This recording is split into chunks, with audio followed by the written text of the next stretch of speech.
Not long after, in 1944, during World War II in Great Britain, C.S. Lewis was asked to give talks on the BBC whereby he might present Christianity to the nation. These radio addresses were initially published as Lewis's broadcast talks and were later edited by the author and turned into the classic book Mere Christianity. In this portion of the original broadcast, Lewis briefly talks about the difficulty of prayer before moving on to talk about what it means to be really and truly human. Here's Senior Addison Arbini with C.S. Lewis's broadcast talk, Beyond Personality.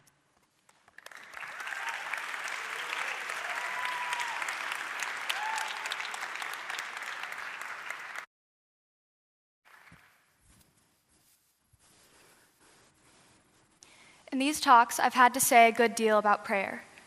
And before going on to my main subject tonight, I'd like to deal with the difficulty some people find about the whole idea of prayer. Somebody put it to me by saying, I can believe in God all right, but what I can't swallow is this idea of him listening to several 100 million human beings who are all addressing him at the same moment. And I find quite a lot of people feel this difficulty. Well, the first thing to notice is that the whole sting of it comes in the words "at the same moment." Most of us can imagine a God attending to any number of claimants if only they come one by one and he has an endless time to do it in. So what's really at the back of this difficulty is the idea of God having to fit too many things into one moment of time. Well, that, of course, is what happens to us. Our lives come to us moment by moment. One moment disappears before the next comes along, and there's room for precious little in each. That's what time is like. And you and I tend to take it for granted that this time series, this arrangement of past, present, and future, isn't simply the way life comes to us, but the way all things really exist. We tend to assume that the whole universe and God himself are always moving on from a past to a future just like we are. But many learned men don't agree with this. I think it was the theologians who first started the idea that some things do not exist in time at all. Later, the philosophers took it over, and now some of the scientists are doing the same. Almost certainly, God is not in time. His life does not consist of moments following one another. If 1 million people are praying to him at 10:30 tonight, he hasn't got to listen to them all in that one little snippet which we call 10:30. 10:30 and every other moment from the beginning to the end of the world is always the present for him. If you like to put it that way, he has infinity in which to listen to the split second of prayer put up by a pilot as his plane crashes in flames. That's difficult, I know. Can I try to give something that's not the same but a bit like it? Suppose I'm writing a novel. I write, Mary laid down her book. The next moment came a knock at the door. For Mary, who has to live in the imaginary time of the story, there is no interval between putting down the book and hearing the knock at the door. But I, her creator, between writing the first part of that sentence and the second, may have gone out for an hour's walk and spent the whole hour thinking about Mary. I know that's not a perfect example, but it might just give a glimpse of what I mean. The point I really want to drive home is that God has infinite attention, infinite leisure to spare for each one of us. He hasn't got to take us in the line. You are as much alone with him as if you were the only being he'd ever created. When Christ died, he died for you individually, just as much as if you had been the only man in the world.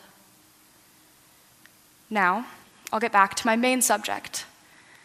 I was pointing out last time that the Christian life is simply a process of having your natural self changed to a Christ self, and that this process goes on very far inside. One's most private wishes, one's point of view are the things that need to be changed. That's why unbelievers often complain that Christianity is a very selfish religion. Isn't it very selfish, even morbid, they say, to be always bothering about the inside of your own soul instead of thinking of humanity? Now, what would an NCO say to a soldier who has a dirty rifle and when told to clean it replied, "But Sergeant, isn't it very selfish, even morbid, to be always bothering about the inside of your own rifle instead of thinking of the United Nations?" Well, We needn't bother about what the NCO would actually say. You get the point. The man is not going to be of much use to the United Nations if his rifle isn't fit to shoot quickly. In the same way, those who are still acting out of their old natural selves won't do much real, permanent good to other people. Let me explain that. History isn't just the story of bad people doing bad things. It's just as much the story of people trying to do good things, but somehow something goes wrong. Take the common expression, cold as charity. How did we come to say that? From experience.